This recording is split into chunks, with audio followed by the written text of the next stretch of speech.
Debilní keci. Co? Tanečníci nikdy neříkají. Nechce někdo vykartančovat boty? Já Zlato, nechceš obout boty?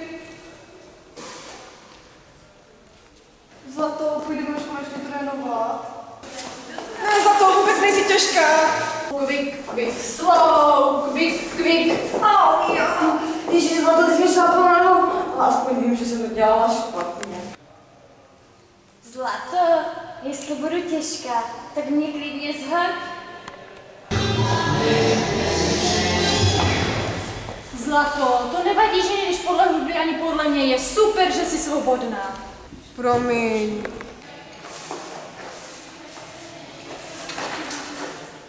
Ne, Zlato, nevadí, že jsi ho dělala paťák. Paťáky už jsou trapné.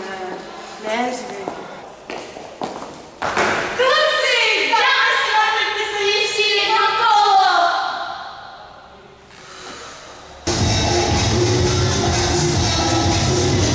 Zlato, ty máš tak rychle nohy. Nauč mě to. Jo. Zlato, každý na propnutý nohy, to dělá každý. Promiň. Stop, Zlato, žádný emoce. Nešahy na mě, víš, že to nemám rád. Zlato, ukaž na to stečná, máš dobrý rozsah. To tebe tak krásně bolí nohy. Jsi mým vzorem. Já, Zlato, příště se nemaluj.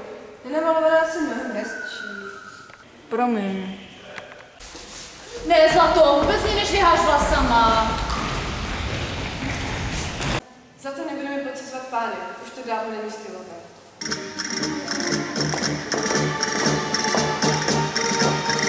Vy spolu taky chodíte? Cože?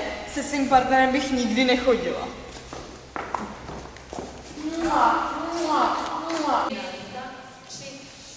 Jste normální, což trénujete.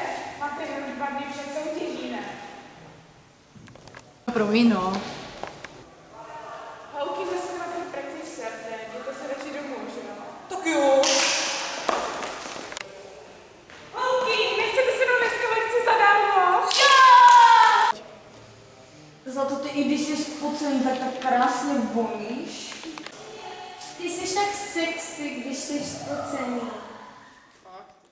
Debilní keci. Co? Tanečníci nikdy neříkají.